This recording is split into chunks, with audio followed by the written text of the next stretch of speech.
आपका दोस्त तंजीम खान अपनी मोहब्बत से लबरेज कहानी के साथ हाजिर है।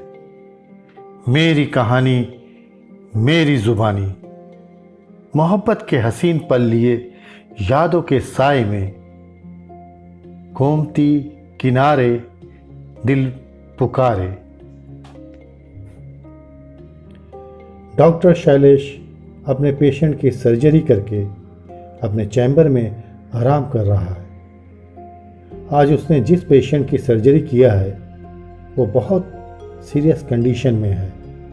फिर भी शैलेश ने 3 घंटे की मेहनत के बाद सर्जरी कर जान बचा लिया है। मगर शैलेश कुछ उलझन सी महसूस कर रहा है। उसका सिर दर्द कर रहा है। दवा ली है, कॉफ़ी लाने को कहा है। शैलेश एक आकर्षक युवा है, पर वो डॉक्टर से ज़्यादा फिल्मी हीरो लगता है। बातों से अपनी पेशेंट को खुश कर बाकी उंगलियों के जादू से सर्जरी कर इलाज कर देता है। सभी जूनियर सीनियर डॉक्टर उसको पसंद और इज्जत करते हैं। वो हॉस्पिटल का शालीमार डायमंड है, शहर का बेस्ट टॉप सर्जन है। शैलेश कॉफ़ी और सिगरेट के कश के साथ अपनी यादों के फ्लैशबैक में गुम होते हुए मेडिकल कॉलेज के दिन हर कोई महान डॉक्टर के सपने लेके आता है। शैलेश भी यही सपने लेके आया है। वो समाज में बीमारी से मायूस लोगों को ठीक कर खुश देखना चाहता है। सभी इंसान हेल्दी और हैप्पी हों। कॉलेज में शैलेश मेधावी और सीरियस स्टूडेंट है। कैरियर के सिवा कुछ नहीं सोचता है। अकेले रहना उसको आनंद देता है। किताबों को ही फ्रेंड बना चुका है। फ्रेंड्स उसको नीरस भी बोलते हैं। अक्सर वो अकेले ही हॉस्टल से बाहर निकल जाता है, फिर देर रात रूम में आ स्टडी करता है और सो जाता है। वो शहीद स्मारक गोमती नदी के किनारे घंटों वहीं बैठा रहता है। फिर आधी रात हो जाने पर वापस आ जाता है। एक रात वो गोमती नदी किनारे नाव पर बैठा कुछ सोच रहा था। नाव तैरती हुई गोमती नदी के बीच मंदिर के पास जा लगी। मंदिर में कोई न था। शैलेश नाव से उतर मंदिर में चला गया। चारों तरफ सन्नाटा पसरा, सिर्फ लहरों का कोलाहल। शैलेश वहीं बैठा ख्यालों में खोया। एकाएक किसी के आने की आहट हुई। दीपक की रोशनी में उसने पलट कर देखा। ये क्या? एक अप्सरा? शैलेश चौंकते हुए बोला, आप यहां इतनी रात में? वो लड़की मुस्कुराकर उल्टा शैलेश से पूछा, आप भी अकेले रात में इस मंदिर में? और फिर खिलखिलाकर हंस पड़ी। शैलेश को लगा स्वर्ग लोक की अप्सरा सामने आ गई हो। अटकते हुए शैलेश बोला, मैं शैलेश। और उसने भी कहा, मैं शिखा, अक्सर यहाँ आती हूँ। अजनबी लड़की का इस तरह बात करना शैलेश को रोमांच कर गया। शैलेश ने कहा, मैं मेडिकल स्टूडेंट। परिचय दोनों का अधूरा मगर पूरा हो गया। फिर बातों का दौर शुरू हो गया। दोनों बहुत देर तक ढेर सारी बातें करते रहे। समय कैसे गुजर गया कुछ पता न चला। शैलेश के साथ शिखा भी किनारे आ गई। वो हॉस्टल चला गया। दोनों की मुलाकातें गोमती नदी के बीच मंदिर में होने लगी। अब शैलेश और शिखा बिन बोले प्यार के अटूट बंधन में बंध चुके थे। एक दूसरे को देखे बिना चैन न आता। होंठ कुछ ना कहते आंखों ने दोनों के प्यार को समझ लिया था। शिखा की आंखों में लगने लगा था वो शैलेश को बेइंतहा पसंद करती है। उसकी हर एक बात पर खिलकर हंस देती। प्यार में ऐसा ही होता है, जिस किसी से प्यार हो जाए उसकी हर अदा कबूल होती है। शैलेश नाव पर बैठ जाता, बिन पतवार लहरें मंदिर तक बहा वहां पहुंचा देती। शिखा की खूबसूरती मधुशाला की तरह है।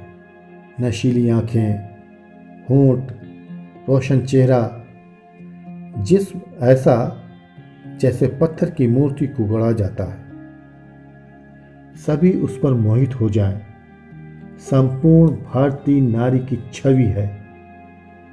आवाज और बातों में जादू है। शैलेश अब रोज शिखा से मिलने मंदिर पहुंचता। शिखा भी मंदिर में इंतजार करती।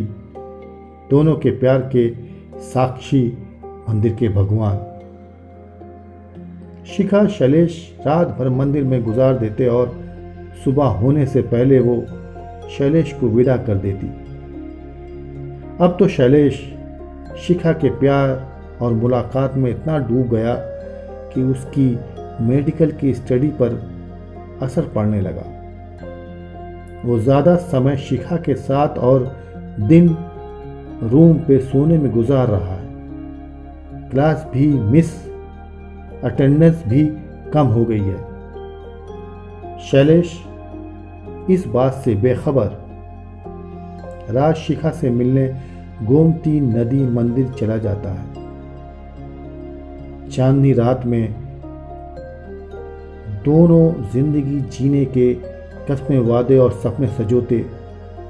प्यार में दोनों डूब दो जिस्म एक जान हो जाते। गोमती नदी की सैर नाव से करते। शिखा जब शैलेश के सामने हो, शैलेश सब कुछ भूल जाता। शैलेश ने शिखा से पूछा, तुमने कभी मुझे अपने बारे में नहीं बताया। शिखा ने कहा, मेरे पास ऐसा कुछ बताने के लिए नहीं है। अब तुम ही मेरे बलम, मेरे सब कुछ। आजकल शैलेश बहुत परेशान है। शिखा ने पूछा, तुम टेंशन में हो? तुमको क्या हुआ है? शैलेश ने कहा, तुम्हारे पास आने से मैं क्लास नहीं कर रहा हूं और मेरी अटेंडेंस भी शॉर्ट हो रही है। कोर्स भी अधूरा है। अब कैसे मैं मेडिकल एग्ज़ाम क्वालिफाई कर सकूंगा? मेरा सपना अधूरा रह जाएगा। मैं फेल हो जाऊंगा। शिखा ने मुस्कुराया, शैलेश का हाथ पकड़ बस इतना कहा, इस बात से तुम टेंशन में हो? मैं अपने पापा से बोल दूंगी, वो तुम्हारी प्रॉब्लम सॉल्व यूं चुटकी में हल कर देंगे। बस तुम मुझसे मिलने आते रहना। शैलेश के एग्ज़ाम और अटेंडेंस में कोई प्रॉब्लम ना हुई। हाई मार्क्स से रैंक हासिल किया। शिखा हमेशा शैलेश की मदद करती रही। वो शैलेश के सभी दुख का इलाज कर देती। फिर एक मुलाकात पर शिखा ने शैलेश से वादा लिया कि तुम मेडिकल स्टडी कंप्लीट करोगे। वक्त आगे बढ़ता जा रहा है। कॉलेज में फाइनल एग्ज़ाम हुआ। शैलेश को लगा उसने पढ़ाई पर फुल टाइम फोकस नहीं किया है। शायद मार्क्स बहुत कम आए। पर उसको सरप्राइज तब हुआ जब उसका नाम फर्स्ट रैंक पर है। शैलेश रात का इंतजार करने लगा, कब रात हो और वो शिखा को खुशखबरी देकर उसे अपनी बाहों में समा ले। रात वो गोमती नदी मंदिर में पहुंचा। शिखा को इधर उधर ढूंढा, आवाजें दी, पर वहां वो कहीं नहीं थी। रात बीत गई पर शिखा का कुछ पता न चला। सुबह पुजारी ने शैलेश को जगाकर पूछा, तुम यहां कैसे आए? शैलेश ने कहा, नाव से। पुजारी बोला, पर नाव यहां कहीं नहीं है। शैलेश ने इधर उधर नजर से देखा और पुजारी से कहा, मैं रोज रात यहां शिखा से मिलने आया करता हूं, वो मुझे मंदिर के अंदर ले जाया करती थी। पुजारी ने कहा, मंदिर के किवाड़ तो मैं ताला बंद करके चला जाता हूं, फिर सुबह आकर खोलता हूं। अभी तक कोई ऐसा दिन नहीं हुआ जब मुझे किवाड़ खुला मिला हो। शैलेश को अब सब कुछ समझ आ गया। शिखा एक आत्मा थी जो मुझसे रोज रात को ही मंदिर में मिला करती थी। शिखा एक पवित्र आत्मा थी जो मंदिर में ही आती थी। अब शैलेश को अपनी मेडिकल की सफलता का राज समझ आ गया। आज भी शैलेश शिखा को तलाश करता है, ये सब जानते हुए कि वो आत्मा है। शैलेश का जूनियर आकर बोला, सर, पेशेंट अब ठीक है, आपसे मिलना चाहती है। शैलेश अपनी यादों को वहीं छोड़ पेशेंट वार्ड की तरफ निकल गया।